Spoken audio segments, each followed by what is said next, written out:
She was dismissed the moment she stepped into the will reading. A gray linen dress, a faded cardigan, and quiet flats, just enough to draw sneers across a room full of polished airs, their grins too sharp to be sincere.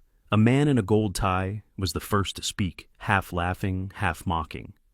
"Is that the maid?" A young woman tilted her head and whispered into her friend's ear. Probably some sad ex-mistress looking for a payout. Anna Thompson stood at the back of the room. She didn't answer, didn't flinch, just adjusted the strap of the cloth bag in her hand, because to them, she was just a shadow, an outsider who had wandered into a room meant for blood legacy and status. But they were wrong, because the woman they had just humiliated was the legal wife of the man they were all here to inherit from. And today's reading of the will was a test she helped design. The Sanders estate sprawled across a wooded hill, its stone walls and iron gates a fortress against the world. Inside the grand hall smelled of old money-polished oak leather and the faint tang of roses from vases that cost more than most people's rent. Crystal chandeliers hung like frozen waterfalls, catching the May light and scattering it across a crowd of 42 relatives, investors, advisors, and assistants, each one dressed to claim their stake in William Sanders's empire. Tailored suits, silk dresses, diamonds that winked with every gesture. They milled about sipping champagne, their condolences as rehearsed as their smiles.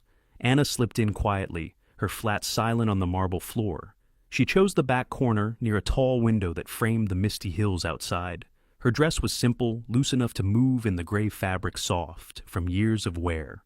Her cardigan a pale blue that had seen better days hung slightly off one shoulder. Her dark hair was pulled into a low bun, a few strands loose, framing a face that needed no makeup to hold its own high cheekbones, hazel eyes that saw everything, and lips that stayed closed when others would have snapped back.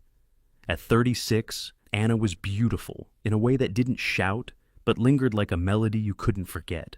The man in the gold tie, Richard Hayes, William's second cousin, leaned against a mahogany table, his Rolex catching the light as he smirked. Seriously, who let the cleaning staff in his voice carry deliberate disdain, drawing chuckles from a cluster of cousins nearby. A woman in a crimson dress, Laura Bennett, Richard's sister, tossed her hair and added, "Maybe she's here to dust the will before it's read." More laughter, sharp and brittle like glass breaking. Across the room, a younger woman, Emily Chen, a niece with a tech startup and a TikTok following, nudged her friend Sophia Nguyen, a former assistant to William Sanders's CFO. "Bet she's one of his charity cases." Emily whispered loud enough for Anna to hear.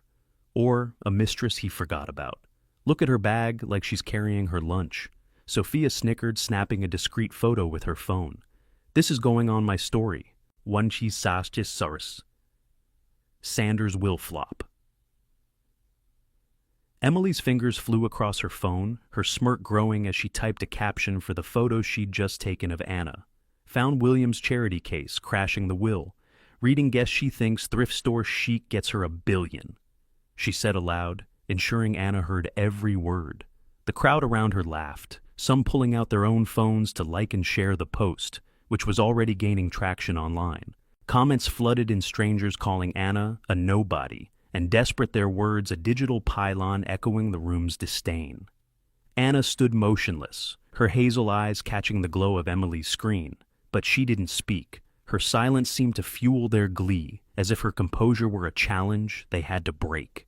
Sophia, Emily's friend, leaned in, her voice dripping with pity. "Poor thing doesn't even know she's a meme now." The laughter swelled a chorus of cruelty that painted Anna as less than human, her dignity. A target for their amusement, Anna's fingers tightened briefly on her cloth bag, a plain thing stitched with care, not a logo in sight. She didn't look at Emily, or Sophia didn't acknowledge Richard's taunt or Laura's barb. She stood still, her breathing, even her gaze fixed on the empty chair at the front where Henry Dawson would sit. To them, her silence was weakness, a sign she didn't belong. They couldn't see the steel beneath it the way her stillness held a room without trying. The crowd grew louder as more arrived. A former investor, Michael Carter in a pinstripe suit, muttered to his wife, "William always had strays hanging around. This one's got no business here." His wife, dripping in emeralds, nodded, her eyes raking Anna's outfit. "No class," she stage whispered. "She's embarrassing the family, just standing there." A distant cousin, Daniel Brooks, in a velvet blazer, called out, "Hey, sweetheart, kitchen's that way." He pointed toward a side door, grinning as his friends clapped him on the back. An aunt twice removed Margaret Ward in pearls clucked her tongue. Really, someone should escort her out before the lawyer gets here. It's disrespectful to William's memory. Laura Bennett crossed the room toward Anna, her heels clicking like a countdown. She stopped inches away, towering over Anna's smaller frame, her perfume sharp and suffocating. "You're in the wrong place, darling," she declared loud enough to draw every eye. She flicked Anna's cardigan as if it were trash, her nails grazing the fabric with deliberate disdain. "This isn't a soup kitchen. Why don't you leave before you embarrass yourself further?"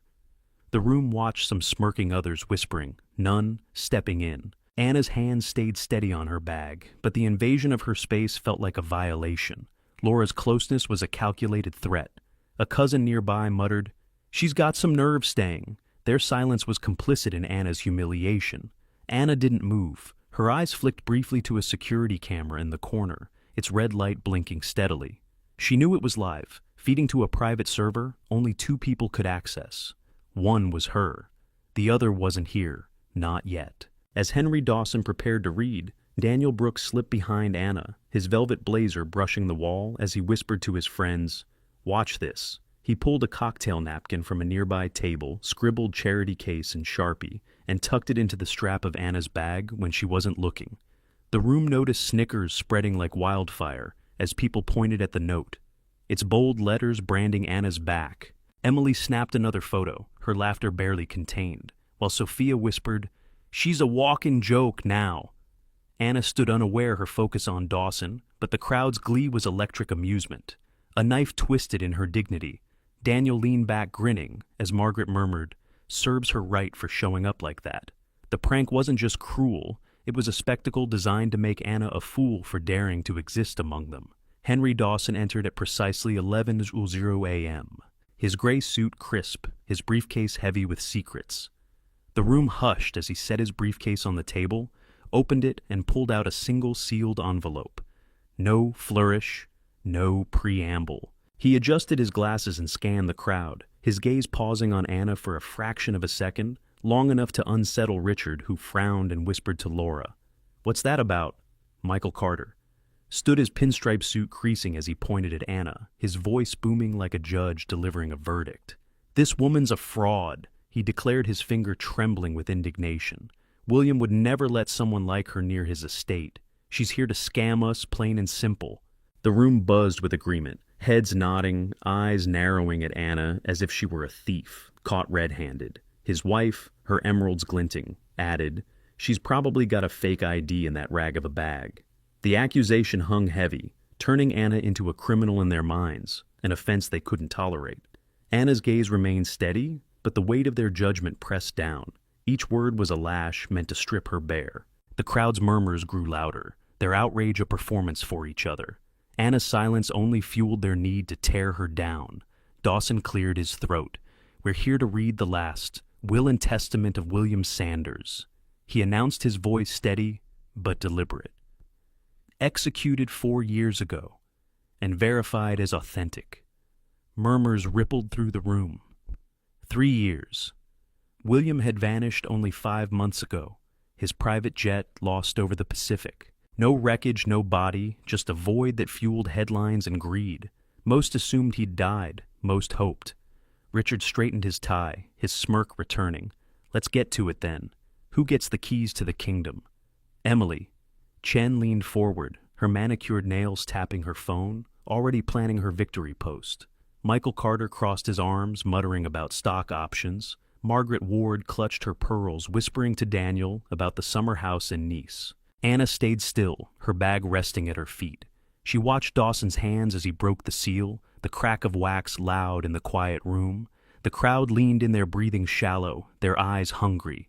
This was it, the moment they had dressed for, schemed for, flown across continents for. William's empire, tech patents, real estate, and a biotech firm worth $90 billion was up for grabs, or so they thought. Dawson unfolded the paper. His voice composed each word, a stone dropped into still water. "I, William Sanders, being of sound mind, declare this my final will. To my family, colleagues, and associates, I leave nothing but this truth. Wealth reveals character, not worth. The room froze. Richard's smile faltered. Emily's phone slipped an inch in her hand. Michael's jaw tightened, his wife's emerald suddenly heavy. Nothing? It has to be a mistake. Dawson continued unfazed.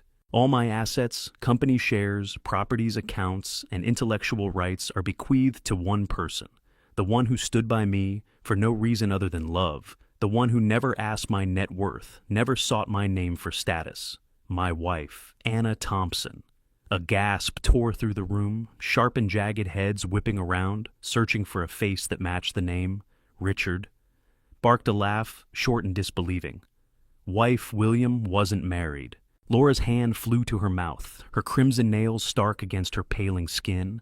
Emily's eyes narrowed, darting to Sophia, who mouthed, "What the hell?" Michael sank back into his chair, the floor creaking under his weight. This is absurd. William never mentioned a wife. It's a scam. Someone's forged the damn thing. Margaret clutched Daniel's arm, her voice shrill. She's not here, is she? Some gold digger we've never met, stealing what's ours. Dawson held up a hand, silencing them. The will is legal, signed and notarized. Supporting documents, marriage certificate photographs, personal letters are available for verification. He reached into his briefcase, pulling out a folder. He opened it, revealing a photograph. William Younger laughing, his arm around Anna, in a simple white dress, standing outside a courthouse. The date stamp read 6 years ago. The room erupted. Richard slammed a fist on the table. This is insanity. Who is she? Emily stood, her phone forgotten, shouting. Where's this Anna? Show her. Daniel sneered. Probably some con artist hiding in bees. Laura's voice cut through venomous. If she's real, why isn't she here? Too ashamed to show her face. Anna stepped forward. The movement was quiet, deliberate, like a tide turning. Her flats made no sound, but every eye followed her as she crossed the room. Her cardigan swayed slightly, her linen dress catching the light. She stopped beside Dawson, her posture straight. Her face, calm. The cloth bag hung from her shoulder, unassuming like her. The silence was deafening. Richard's mouth opened, then closed, his gold tie, suddenly garish. Emily's face flushed her earlier, photo burning a hole in her phone. Michael sank into his chair, his wife's emeralds dull. Now Margaret's pearls seemed to choke her hand frozen mid-gesture. Dawson nodded to Anna, a faint respect in his eyes. Mrs. Sanders, he said, handing her the folder. She took it without a tremor, her fingers steady as she opened it, glancing at the photograph, her lips curving just a hint, as if remembering the day it was taken. Then she closed the folder and faced the room. I didn't come for the money, she said, her voice clear low, like a bell through fog. I came to see who you were, who among you cared for William as a man. Not a bank account who would mourn him, not his fortune. She paused, her hazel eyes sweeping the crowd, pinning each one without effort. You showed me exactly who you are. Richard found his voice shaky but defiant. You're saying you're his wife. You. He gestured at her dress, her cardigan, his laugh forced. No offense, lady, but you look like you shop at thrift stores. Anna didn't blink. I do, she said simply. William didn't care. He loved me for me, not for what I wore or owned. Can any of you say the same? Emily snorted, folding her arms. Nice act, but I'm not buying it. If you're his wife, where's the proof? A photo is not enough. Anyone can fake that. Murmurs of agreement rippled through the room, emboldening the crowd. Michael nodded, his voice loud. She's right. We need more witnesses, records, something real. Dawson opened his briefcase again, pulling out a stack of documents. A marriage license dated 7 years ago, signed by both parties and 2 witnesses, a nurse named Sarah Ellis, and a librarian, Michael Reed, personal letters from William to Anna, verified by forensic analysis. Bank records showing joint accounts kept private at William's request. And then he paused, pulling out a small USB drive containing video footage from their wedding. He inserted the drive into a laptop on the table, and a screen on the wall flickered to life. The room held its breath as grainy footage played courthouse steps. William in a simple suit, Anna in a white dress, both laughing as they kissed Sarah, and Michael stood nearby, clapping. The date stamp matched the certificate. The crowd's defiance crumbled, faces paling, eyes darting to Anna, who watched the footage with a quiet ache in her gaze. Laura stood, her voice trembling with rage. This is a setup. You planned this, didn't you? What is this, a test? Her words stung, but Anna's face didn't change.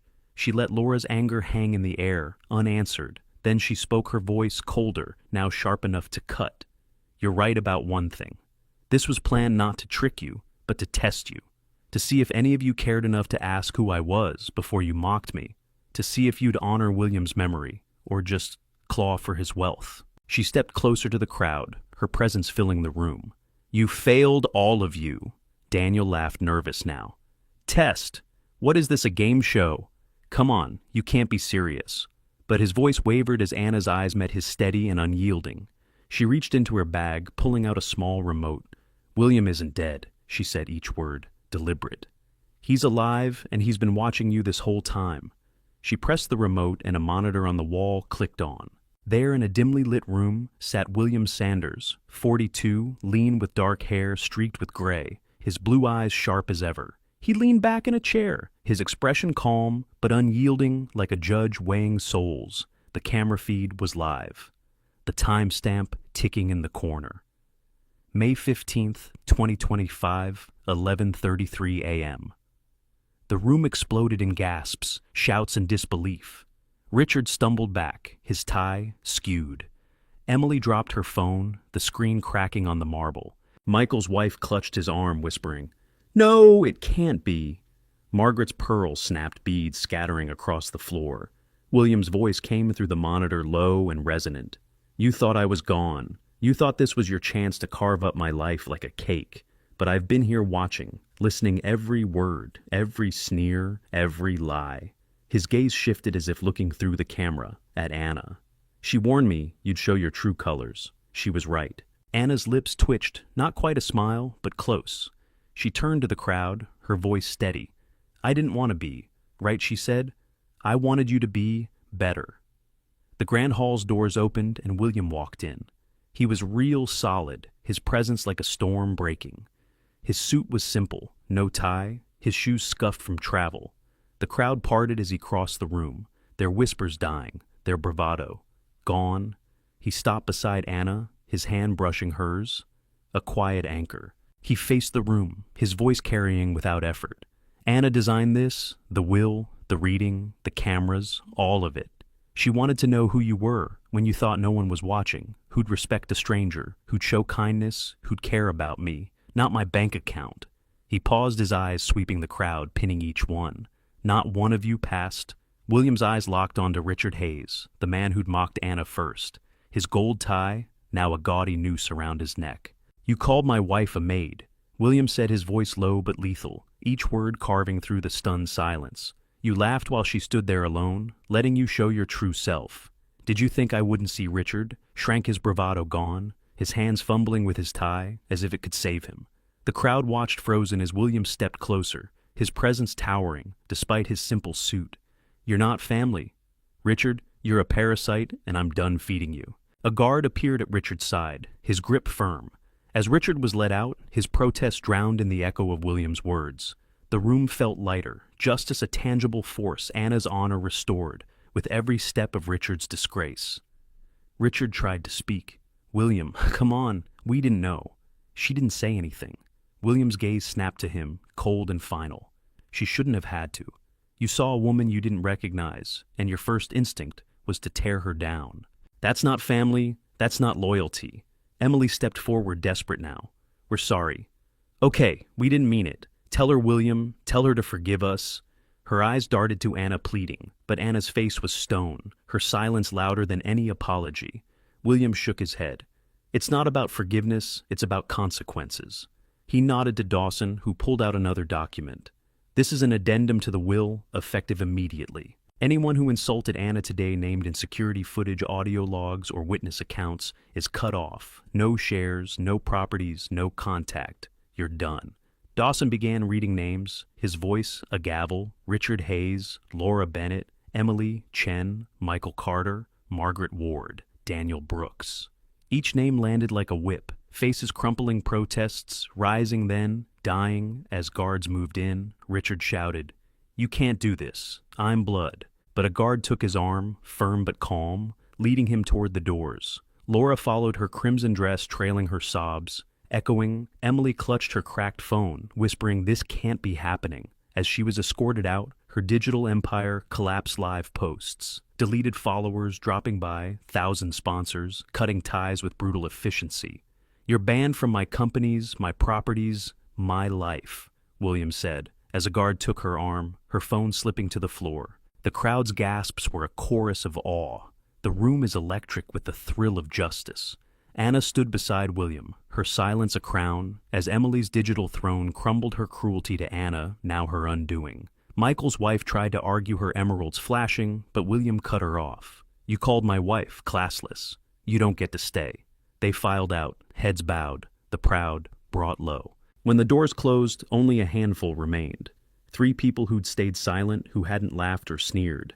Sarah Ellis, the nurse from the wedding video, her eyes wet with relief. Michael Reed, the librarian who'd nodded to Anna when she entered, recognizing her quietly. And a groundskeeper who'd offered Anna water before the reading. No questions asked, William turned to them. "You saw her. You didn't judge. That's what family means." He looked at Anna, his hand finding hers again. "You were right about all of it." Anna's gaze lingered on the empty chairs, the spilled champagne, the broken pearls. "I didn't want to be right," she said, her voice quiet but firm. "I wanted them to be better." She faced the 3 who remained, her eyes warm now. "Thank you for seeing me." William squeezed her hand, his voice low for her alone. "You're more than they'll ever understand." She smiled small but real and leaned into him, her cardigan brushing his sleeve. The hills outside glowed green under the May sky, and the cameras blinked off. Their work was done. If this story hit you hard, drop a like, share it with someone who needs to hear it, and hit that subscribe button for more stories that cut deep and lift high. Your support keeps the truth alive.